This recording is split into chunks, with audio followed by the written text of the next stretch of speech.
Bonjour à tous et c'est un plaisir de vous retrouver sur notre rubrique La philosophie chez nous.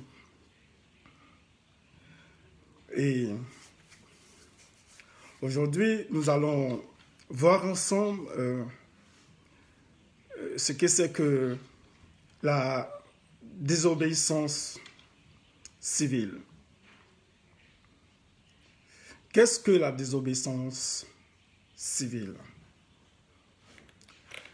Mais avant cette définition, je voudrais qu'ensemble, nous comprenions que l'histoire de l'homme, de l'humanité, a été marquée par des guerres, des violences. Mais pourquoi ces guerres? Pourquoi ces violences? Pourquoi ne pas forcément résoudre un problème pacifiquement? Pourquoi la guerre s'invite à chaque fois où se trouve un homme? Donc, la désobéissance civile a bien un sens. Le sens, il est politique. Il est plus que politique. Politique n'est rien d'autre que la société. La société dans laquelle nous sommes.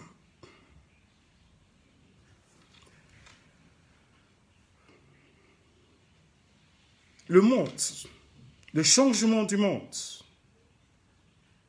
est toujours parti d'une violence. Mais il y a des violences et des violences.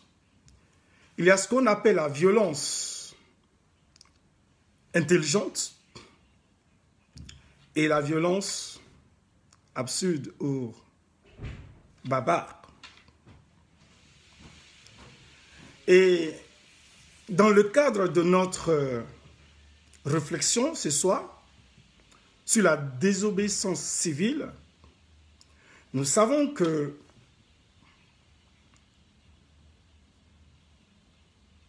la désobéissance civile a un sens. Alors, avant de voir la désobéissance civile en tant que telle, essayons de circonscrire ce sujet dans le contexte de l'indépendance de l'Amérique du Nord. Comment l'Amérique du Nord a pu obtenir son indépendance? Peut-être que l'exemple de l'Amérique du Nord pourra aussi servir à d'autres pays comme la Côte d'Ivoire, par exemple.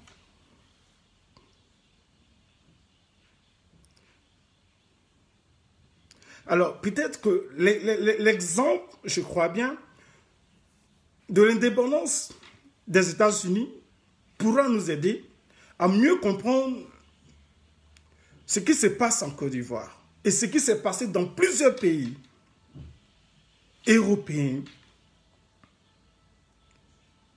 asiatiques, partout dans le monde. Aujourd'hui, nous sommes à une situation cruciale de la vie de société. Et que nous présente cette histoire de l'indépendance des États-Unis? Voyez que même les États-Unis aujourd'hui, qui sont la plus grande puissance du monde,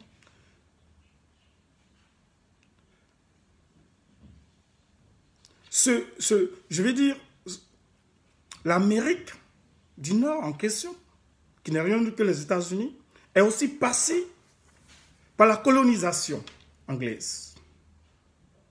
Elle est passée par la colonisation anglaise. Elle était sous la domination des Anglais.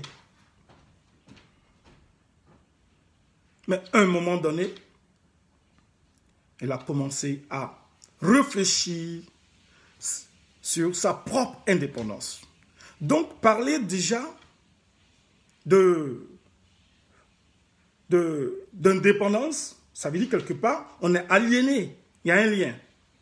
On est lié. On n'est pas libre. Ok? Alors, voyons un peu le cas de l'Amérique du Nord, appelée aussi les États-Unis. En 1607, la fondation de Jamestown, en Virginie, qui est un État américain, que je connais très bien aussi, inaugure la colonisation britannique en Amérique du Nord.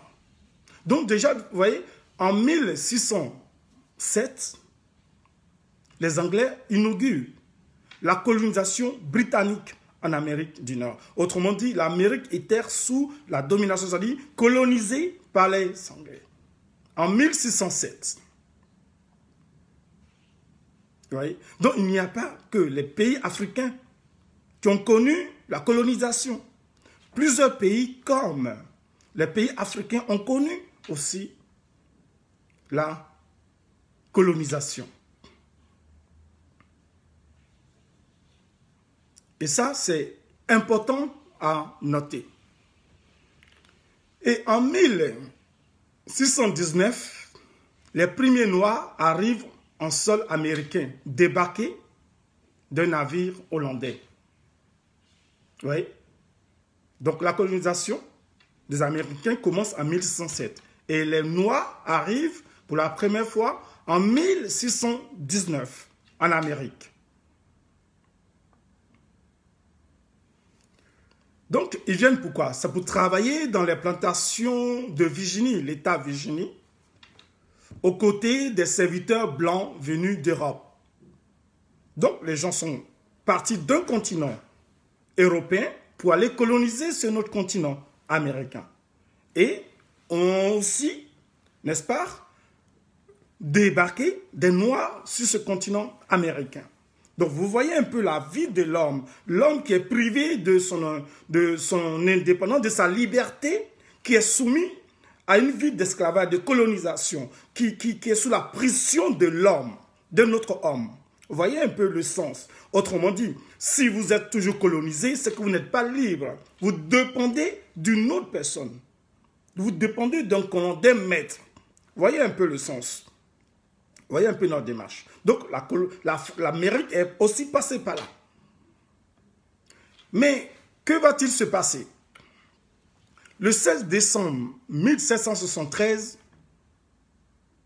le 16 décembre 1773, au port de Boston, il y a un groupe de personnes, au nombre de 60 colons, qui vont boycotter des produits en provenance de leur maître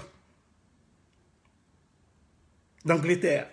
Donc, 60 colons jettent par-dessus bord 342 caisses de thé stockées. 342 caisses de thé stockées sur les navires venant de l'Angleterre. C'est déjà un début d'action de mécontentement. Ces 60 colons décident de jeter 342 caisses de thé stockées qui sont venues de l'Angleterre sur le sol américain, à Boston. Boston qui est aussi une grande ville d'Amérique du Nord. Donc, ce geste symbolique aura une répercussion économique importante qui traduit le mécontentement des colonies, en particulier à Boston. C'est déjà une forme de révolte, c'est déjà une forme de, on peut dire, une forme de désobéissance au maître. Donc, ils vont bloquer les 342 caisses de thé et les jeter pour manifester leur mécontentement. Et pourquoi?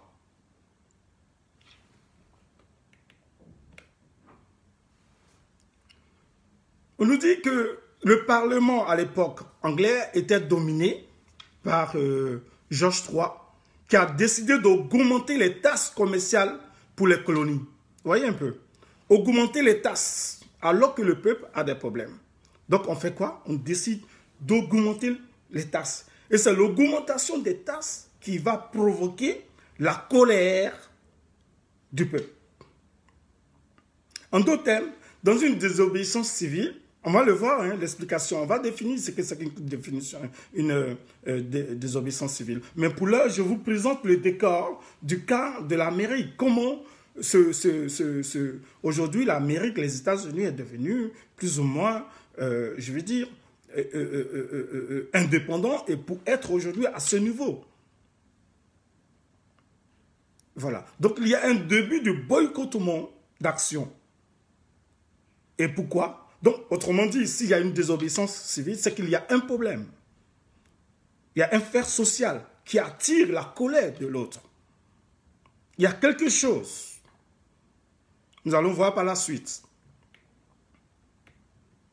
Donc, c'est en réponse à ces mesures que ces produits, ces caisses de thé seront boycottées. Voilà. Donc cette révolte est suivie de la fermeture du port de Boston par les autorités britanniques. Voici le premier résultat. Donc il y a un premier résultat de la révolte. Une révolte a toujours une solution. Quand on se révolte pour un truc, pour un fait social, parce qu'on n'est pas content de quelque chose, il y a un résultat. N'est-ce pas? Et le Boston Tea Party est un événement préfigurateur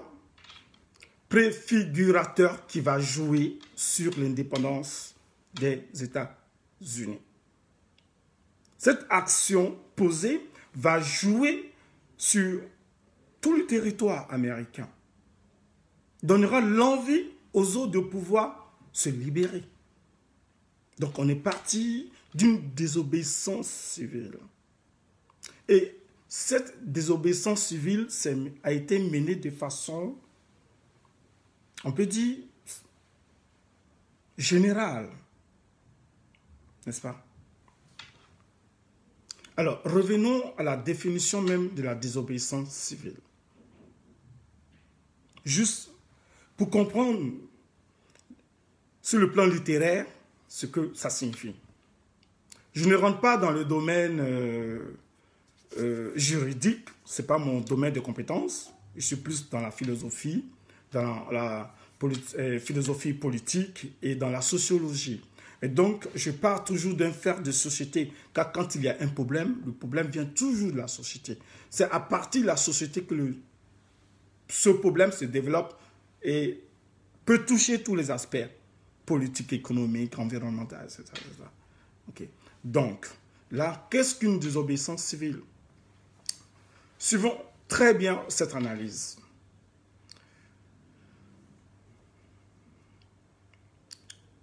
La désobéissance civile, d'abord, dans un premier temps, n'est pas la violence. Nous l'avons vu. N'est pas la violence. En ce sens que la violence, on l'a vu, dans son sens étymologique, ça veut dire vice et viol. N'est-ce pas? Donc, la violence peut être présentée comme l'utilisation de force ou de pouvoir physique, psychique, pour contraindre, dominer, tuer, détruire. Ce n'est pas moi qui le dis, c'est écrit, c'est la définition du dictionnaire. La violence est l'utilisation de force ou de pouvoir physique ou psychique pour contraindre, dominer, tuer, détruire ou endommager. Voilà les résultats de la violence. Oui. Et dans le même sens, il y a aussi l'Organisation mondiale de la santé, l'OMS, l'Organisation mondiale de la santé, l'OMS qui définit dans son rapport mondial sur la violence et la santé, Genève 2002, que la violence, c'est l'utilisation ou la menace d'usage délibéré de la force physique ou de la puissance contre soi-même, contre une autre personne, ou contre un groupe, ou une communauté qui entraîne ou risque fort d'entraîner un traumatisme, un décès et un dommage moral. On a vu tout ça dans une précédente vidéo, un direct passé. Voyez un peu ce que c'est que la violence. Elle est loin d'une désobéissance civile. La violence est plus l'action agressive. Maintenant, cela nous permet de voir ce que c'est que la désobéissance civile. La désobéissance civile, c'est d'abord un refus assumé, très important. Voilà où on rentre dans le cœur de notre sujet maintenant. La désobéissance civile est d'abord un refus assumé, un refus qui est assumé, premièrement. Et donc, dans l'analyse profonde, ce refus assumé n'est rien d'autre que une action de conscience. Donc, la désobéissance civile, dans un premier temps, est une action consciente. En ce sens que je suis conscient, le fait de dire que, selon le dictionnaire, que c'est une, n'est-ce pas, une action assumée, assumée ne veut simplement dire que la présence, la conscience est présente au moment de poser l'action.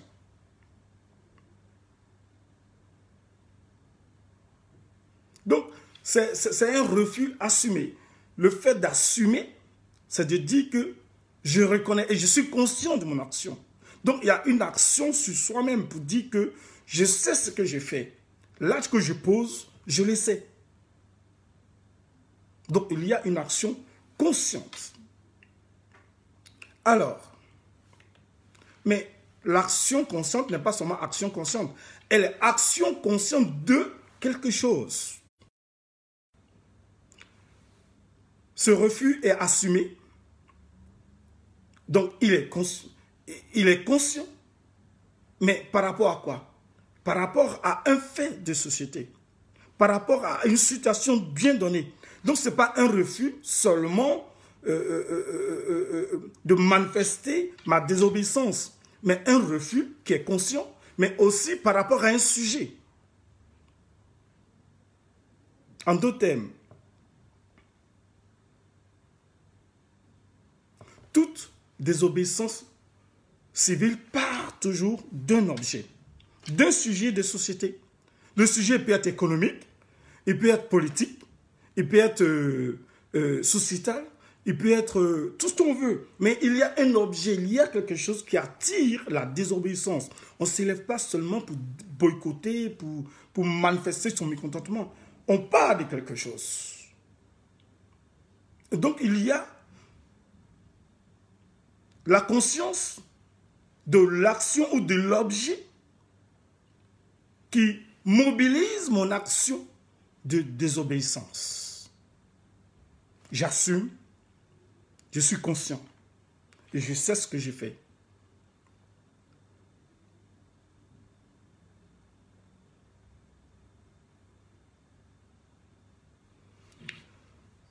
En d'autres termes, lorsque l'homme manifeste une désobéissance, mais la désobéissance manifestée, elle n'est pas gratuite. Elle a un rapport par rapport à quelque chose. Cette chose dont on parle, cette action sociale dont on parle, ça peut être d'abord ma propre liberté. Lorsque je sais que ma liberté est confisquée et que je ne suis pas libre de m'exprimer ou je ne suis pas libre de poser un acte libre, je ne suis pas libre de penser de mes actions, alors aussi ma liberté est en danger, alors il y a une action qui m'amène à trouver une solution. Et cette solution peut être manifestée par un mécontentement. Pas une violence, mais aussi légitime, pas seulement une violence physique. Donc, ma désobéissance est d'abord limitée ou actionnée par ma liberté qui pourrait être confisquée. Et donc, cette désobéissance devient une voie pour me libérer moi-même. La désobéissance civile n'est rien d'autre que ma propre libération. C'est moi. Mais si je désobéis à mon chef, mais c'est qu'il y a une raison. Et la raison n'est rien d'autre que quelque chose qui a un impact, soit sur ma vie psychologique, soit sur ma vie physique. Donc, il y a mon action, moi, en tant qu'être, en tant qu'entité, n'est-ce pas, qui suis un peu menacée, en quelque sorte. Donc, elle peut prendre plusieurs formes, cette désobéissance civile. Mais la première des choses, il y a une action de liberté de soi. C'est lorsque je suis touché, je suis marqué par l'action, que je sors de moi pour exprimer ou pour revendiquer ma liberté. Donc j'ai un droit de sortir et de dire non. Ce que vous faites, soit c'est de l'injustice, mais cette injustice prive ma liberté. Si c'est la violence, cette violence prive ma liberté. Prive ma liberté. Donc, il y a une action qui est d'abord interne et qui va s'extérioriser pour me rendre libre. C'est pourquoi je suis conscient de l'action consciente. Parce qu'au départ, je le disais, que le refus assumé n'est rien d'autre qu'un refus de conscience de ce qui me menace. De conscience de ce qui peut hypothéquer ma vie, ma réussite ou mon emploi. Donc, il y a un lien direct entre la conscience et l'objet de la conscience et ma propre liberté. Vous voyez? En d'autres termes, on peut dire qu'une civilisation et une désobéissance civile, quelque part, a sa raison.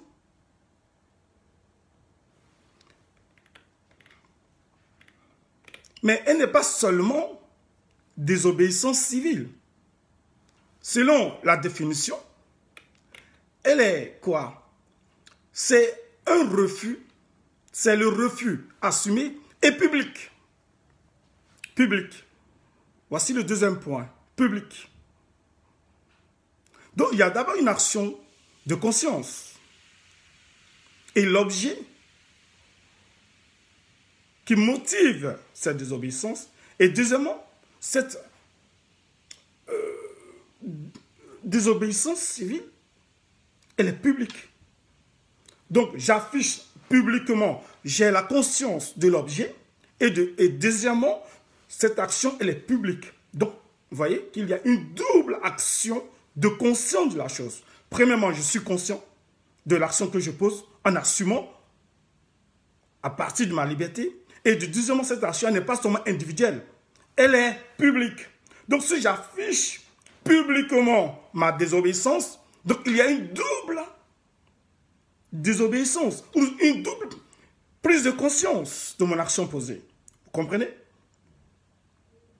Une double action consciente. Je pouvais me cacher, n'est-ce pas? Et désobéir. Mais quand j'affiche publiquement ma désobéissance, ça veut dire quoi? Non seulement je suis conscient, et quand je l'assume publiquement, ça devient une seconde conscience. Une double conscience. Donc c'est la conscience de l'objet qui me perturbe, qui m'aliène, qui me prive de liberté. Dans ce cas-là, cette double conscience devient une force. Donc, je me retrouve dans une force de... Je vais dire, ma force, elle est légitime. Elle a de la puissance, elle a une force. En ce sens que non seulement je suis conscient de l'action, je pose l'action publiquement, et donc, ce n'est rien d'autre que la force qui m'amène à atteindre l'objectif. de ma désobéissance civile. Donc je suis en puissance. Je ne suis pas en position de faiblesse. Parce que la conscience, c'est elle qui nous détermine. La conscience, c'est elle qui éclaire. La conscience, c'est elle qui donne la force, le pouvoir d'agir. Plus la conscience, plus le public, alors j'ai deux forces. Les deux forces font une puissance, une énergie pour atteindre mon objectif. Voilà le sens.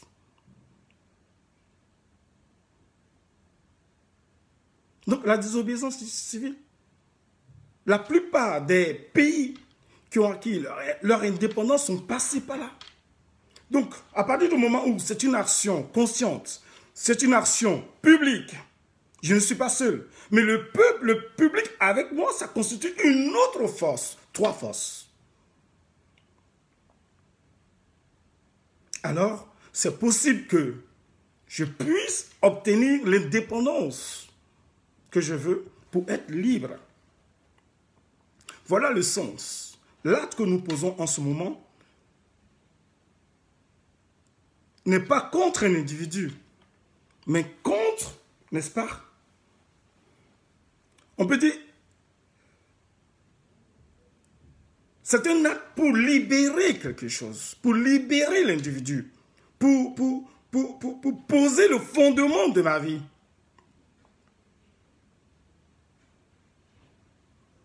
Donc c'est une nécessité de s'impliquer tous dans cette action. Elle peut être menée de façon pacifique. Mais on est conscient. À partir du moment où je suis conscient du problème qui me perturbe, alors il y a toute une chance de trouver une solution, une guérison. C'est pourquoi on dit en sciences politiques ou dans les sciences sociales, la première des choses, il faut diagnostiquer le problème. Même en médecine, il faut diagnostiquer le problème, trouver le problème. À partir du moment où le problème est trouvé, maintenant on parle de quoi? D'une organisation.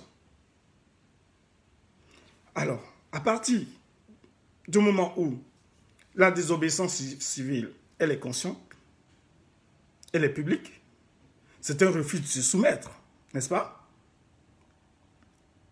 Donc, qu'est-ce qu'on fait? Il y a un travail de l'esprit, maintenant, qui doit se mettre en place. Ça, c'est le troisième point.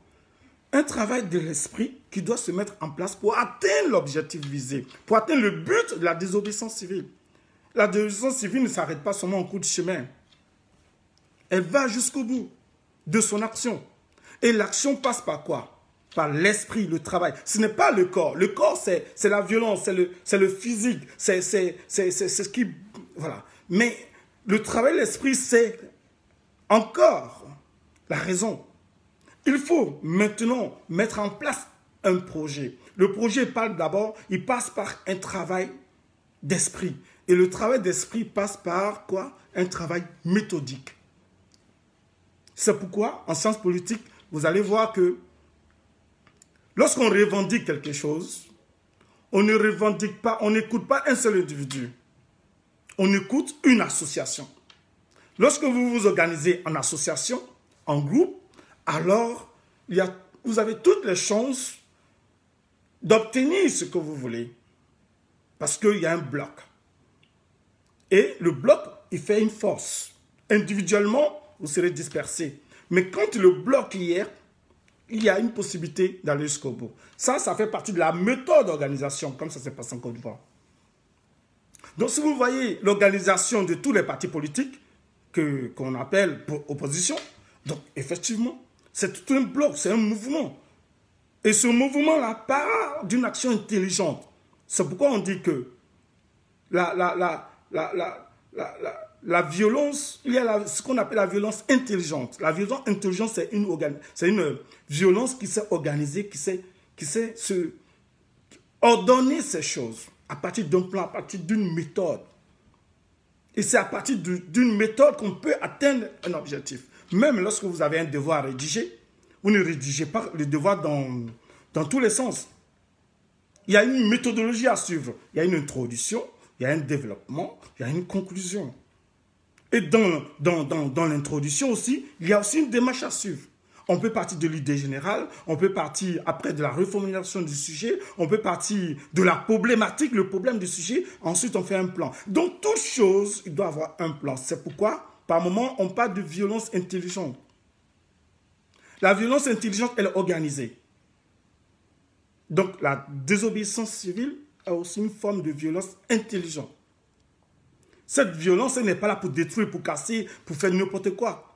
Elle a une stratégie. C'est pourquoi en sciences politiques, on parle encore de stratégie. La conquête d'un pouvoir, les stratégies pour atteindre un objectif. Et ça doit s'appliquer dans tous les sens. Et ça doit s'organiser. Et lorsqu'on a une organisation, peu importe les circonstances, méthodiquement, assurément, on avance vers une victoire. Donc, il y a une organisation qui doit être faite. Et cette organisation, cette association, essaie par ses ramifications de tendre son champ d'action. Vous voyez? C'est pourquoi il ne faut pas lâcher. Non pas, on n'est pas contre un individu. Mais vous savez, quand on parle de façon générale de la Constitution c'est comme une mère dans une famille. La maman, une mère. La maman, elle est là pour tous les enfants, même les enfants adoptifs. Il y a des mamans qui accueillent les enfants qui viennent de l'étranger. Nous sommes tous ensemble. Où le papa a plusieurs enfants dehors, mais la mère, c'est la seule mère qui va élever tous les enfants. C'est ça la Constitution. Donc la Constitution, c'est notre référence, c'est notre mère.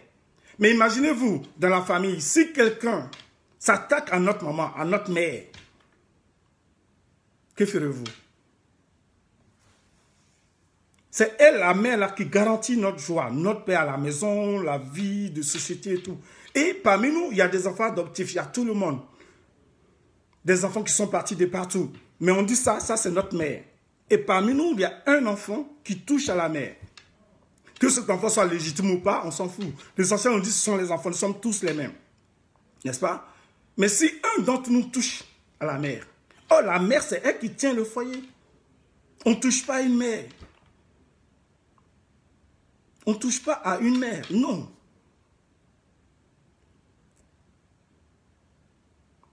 La Constitution, elle est comme la mère. C'est la base, c'est le socle de notre vie. C'est tout. Mais si tout le monde peut se permettre de mettre la main sur notre tapé, la maman, ou faire tout ce qu'on veut, mais il n'y aura plus de paix à la maison. Il n'y aura plus de joie à la maison. Chacun ira dans tous les sens, comme beaucoup sont encore à l'étranger. Oh, nous devons tous vivre en famille, dans la même maison. Voilà le sens de la Constitution. Et la désobéissance civile, elle nous amène à comprendre qu'on a un intérêt qui est hypothéqué. Il y a un intérêt, il y a une problématique, il y a un problème qui se pose. Ensemble, nous devons trouver une solution. Même pour l'heure, c'est comment remettre l'ordre pour ne pas que tout se disperse à la maison. Voilà le problème. C'est pourquoi nous sortons tous, notre mère est attaquée, notre maman est attaquée, on va. Mais nous sommes tous des frères. Nous ne sommes pas des ennemis, non. Mais il y a un problème. On ne touche pas à la mère. Voilà le vrai sens de notre crise. Toutes les sociétés, la plupart, l'homme cherche toujours sa liberté. On a vu le cas des États-Unis. Ils ont été colonisés. Même à un moment donné, les Français même étaient sous la domination d'Hitler, des Allemands.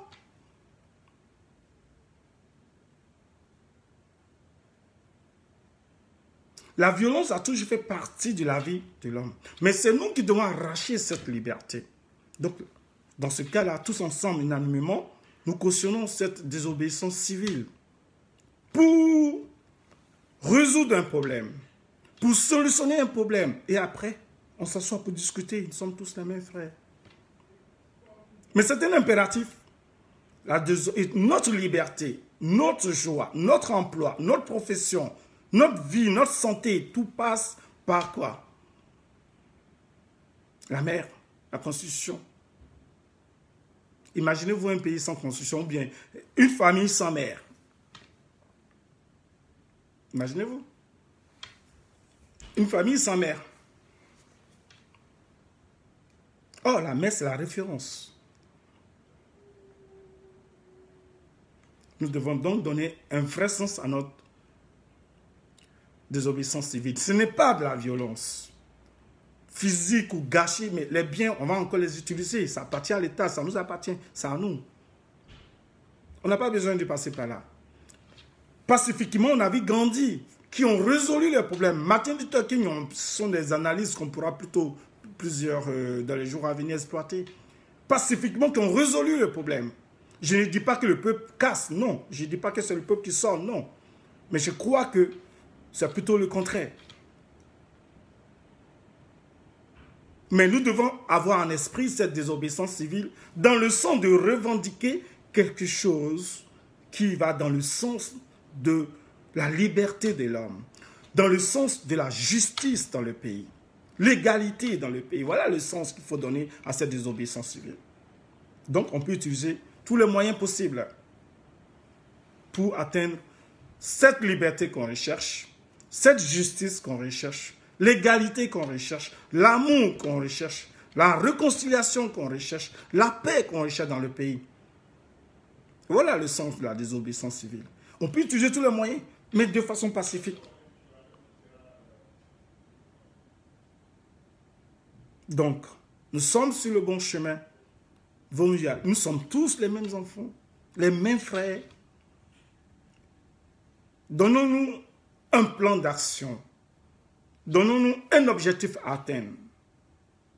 Et nous y arriverons. Notre indépendance passe par nous-mêmes.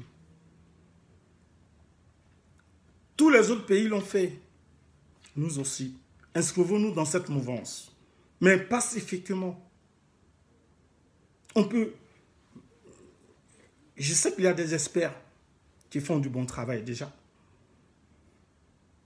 Mais essayons encore d'amplifier nos actions de façon méthodique jusqu'à ce que la victoire soit, n'est-ce pas, obtenue. La victoire, ce n'est pas la violence. La désobéissance civile, ce n'est pas la violence. C'est au contraire l'amour, on s'aime. Mais on dit, bon d'accord, comme tu ne veux pas, moi je tue cette voie pour te bloquer. Je n'ai pas besoin de te tuer, je n'ai pas besoin de te faire du mal pour t'empêcher d'atteindre ton objectif. N'est-ce pas? Merci bien pour cette attention. J'espère qu'on aura l'occasion d'approfondir plusieurs thèmes. Et si chaque fois on peut toujours dégager chaque thème qui peut faire l'objet d'une réflexion, on pourra s'entraider et permettre à la Côte d'Ivoire de connaître la paix, la joie, l'amour. On a besoin des hommes, des femmes, des enfants dans un pays pour vivre et non pas pour se détruire, s'entretuer. Ce n'est pas ça la solution. À un moment donné, nous devons savoir que la conscience, c'est un don, c'est l'un des dons. Fait partie aussi des grands dons de Dieu pour nous. Nous avons cette grâce de discerner le bien et le mal. Un homme sans conscience, imaginez-vous. Oh, nous avons une conscience, nous ne sommes pas des animaux. Il y a des êtres végétaux, il y a des êtres animaux, il y a des êtres humains. Il n'y a que des êtres humains qui ont une conscience. C'est que les animaux et les êtres végétaux n'ont pas. C'est une grâce. Et dans cette conscience, il y a aussi la raison. Il y a l'intelligence. Encore, au-delà même de tout ça, il y a la moralité en l'homme, le bien et le mal. La science de la moralité, de discerner le bien et le mal. Nous ne détruisons pas notre pays. Chacun joue sa partition, mais pacifiquement. Sortir, bloquer et autres, non pas casser. C'est aussi une forme de méthode. À un moment donné, la conscience sera présente.